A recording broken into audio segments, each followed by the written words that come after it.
je sais votre nom. Manon.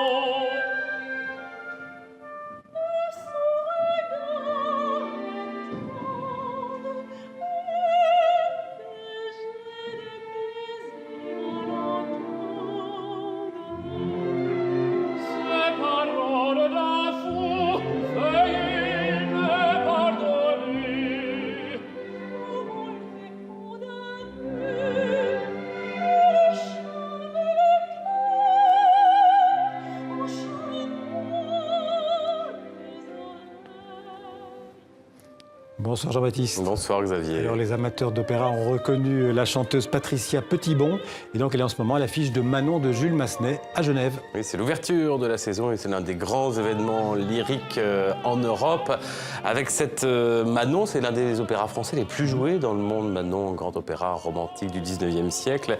D'après le roman de l'abbé Prévost, Manon Lescaut, il y a du sexe, il y a de l'amour, il y a de la religion, il y a de la mort. Ce sont des thèmes de prédilection d'Olivier Py, fidèle du Grand Théâtre de Genève, qui propose cette nouvelle production avec l'une de ses fidèles, la soprane, la plus rose des sopranes, on pourrait dire française, Patricia Petitbon, que vous avez reconnue en effet. C'est jusqu'au 27 septembre au Théâtre des Nations. C'est un théâtre provisoire, tout en bois, le temps que se finissent les travaux du Grand Théâtre de Genève. Et puis j'ajoute qu'Olivier Py, qui est metteur en scène, directeur du Festival d'Avignon, est aussi romancier. Son dernier roman, Les Parisiens, qui est une sorte de grande fresque balsacienne dans le Paris du 21e siècle, Paris politique, culturel, médiatique. Et il vient de sortir ce livre, à pas mettre dans toutes les mains, parce que là aussi, il y a beaucoup de sexe, de religion, de mort, d'amour, enfin, bref. Alors, on va parler maintenant d'une exposition. On part de Genève pour aller à Paris, une exposition consacrée à Rembrandt qui ouvre aujourd'hui. Cette exposition, elle s'appelle Rembrandt Intime. Oui, c'est au musée Jacques-Marandré, dans ce superbe hôtel particulier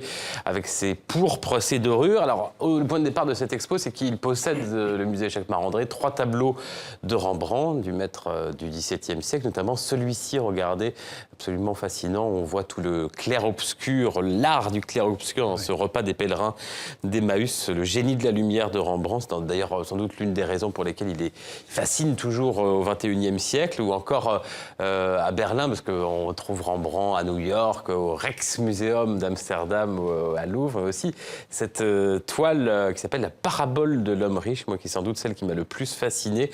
On voit cette lumière qui se dégage au cœur et qui se propage dans tout le tableau. Alors il y a des peintures dans cette exposition, mais aussi des gravures, des dessins, et puis des toiles beaucoup moins connues de la jeunesse de Rembrandt, comme ici cette scène d'histoire. Rembrandt a 20 ans tout juste, alors l'expo s'intitule Rembrandt Intime. Pourquoi exactement? De quoi s'agit-il? Xavier et vous toutes et vous tous, je vous propose de visiter l'expo Rembrandt Intime au musée Jacques-Marandré à Paris. Intime veut dire très proche de Rembrandt. Alors nous avons assez de portraits de Rembrandt et aussi de sa famille, la mère, le père, des gravures et aussi un dessin de Rembrandt. Et intime veut aussi dire que le choix de dessins et de gravures et de tableaux est très typique pour Rembrandt et proche de sa vie, pour ainsi dire.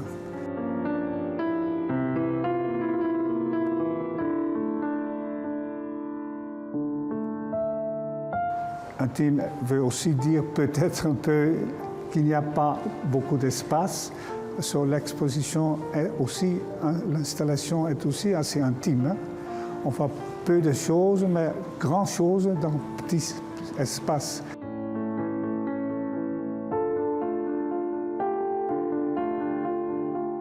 On a voulu, justement, en présentant dessins, gravures et peintures, vous proposer d'entrer dans l'intimité d'un studio d'artiste. Autrement dit, comment l'artiste travaille-t-il, n'est-ce pas? Rembrandt, lorsqu'il fait un portrait, lorsqu'il décide ou peint quelque chose, a un sens de la réalité très grande. Il veut établir une sorte de proximité entre vous, le spectateur, et ce qu'il représente. Et lorsqu'il s'agit des êtres humains, comme dans l'autoportrait que nous avons derrière nous, il va d'une certaine façon encore plus loin. C'est-à-dire qu'il vous propose d'aller au-delà des apparences, et d'essayer de deviner, je dirais, l'âme humaine, ce qui se cache derrière les apparences. Voilà, puis je vous en profite pour vous signaler une autre expo qui finit dans quelques jours seulement, ça c'est à Genève, expo des gravures de Rembrandt au château de Pente, au musée des Suisses dans le monde. Et puis on retourne à l'opéra pour finir avec une reprise de Tosca de Puccini. Là, c'est carrément l'opéra le plus populaire du monde, en tout cas le plus donné sur les scènes lyriques. C'est à l'Opéra Bastille à Paris. Manon Lescaut, Puccini a fait Manon Lescaut, mais il a aussi fait Tosca. Là, c'est une mise en scène classique du franco-libanais Pierre Audi. C'est le nouveau patron du Festival d'Aix-en-Provence. Ici, ce sont des images de la distribution de l'an dernier. Je vous laisse en profiter quelques secondes.